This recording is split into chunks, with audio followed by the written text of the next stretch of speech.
Okay, so this recording picks up at where we would be if we've given the exam to our students now, we have all the paper sheets, and we're ready to grade them. So the first thing I need to do is make a PDF file with the student responses in that file. Let me show you an example of what that looks like. So for privacy reasons, I'm covering over the student's name and ID. This was administered in a recitation section with 29 students in it that day, and that instructor scanned that particular recitation and sent me the file. You can do it all in one batch or in smaller batches. For me, since there were 8 recitation sections, I had 8 batches for this particular exam.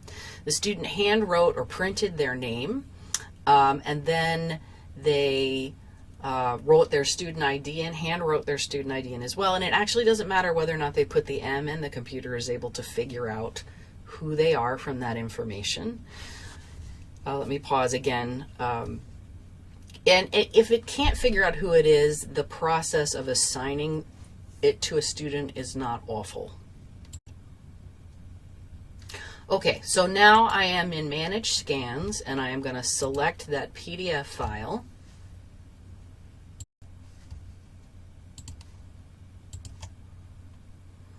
And it has to think for a little bit. So there's 29 exams in the file. It uploads it. It thinks it's thinking for a little bit. And it starts extracting the pages. And again, I found I don't need both pages of the template. It will find the split points even with one page. And if I want it to, once it finds those, it'll tell me how many submissions it found. We'll let it think. And it found 29 submissions. If I want to, I can see the individual submissions. Right now, I don't need to.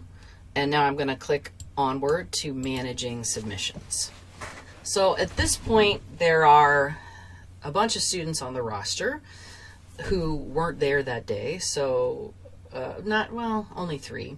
I can see 32 out of 32 students, and you can see it's thinking, it is processing who are these people.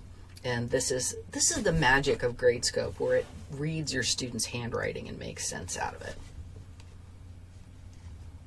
I'm going to pause while it thinks. So in this case, it was able to, and now you're going to see some student IDs here because I don't know how to fix that. It recognized these students and their 7-digit IDs and automatically assigned them. If it had trouble recognizing somebody where it here says 0 unassigned, it will tell you like, hey, I can't figure out who this is, and it gives you a pull-down menu. I don't want to do that. It will give you a pull-down menu here where you can choose the student from the roster. So it does the best it can, and when it can't figures it out, it tells you. And if it's not able to identify the test version, it's able to tell you. So sometimes students leave it blank, and because the whole section is taking the same test form, that helps. I can tell based on which grouping they're in what it should have been, or sometimes if it can't read it, I can then manually say, oh, they took this particular test version. So now I'm going to proceed ahead to grade submissions by clicking the either place. So it often does a little bit more thinking when it gets to this point, but this is a small batch, and there's one uncertain mark. So let's see what that looks like.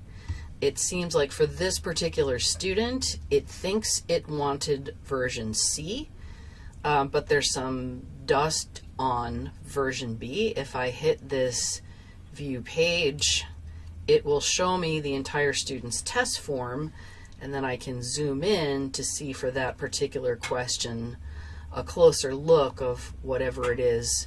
That was question 20. Let's see. If I can't tell from its assessment what they actually wanted. So I'm going to confirm all marks, and now I can review grades. Now I did not update the key, so these are going to look really strange.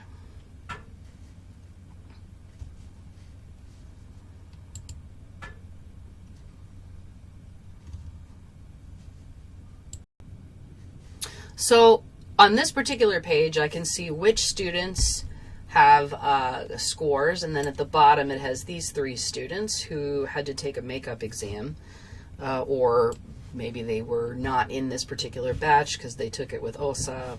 For whatever reason, they're not in this particular file. I can add those in later.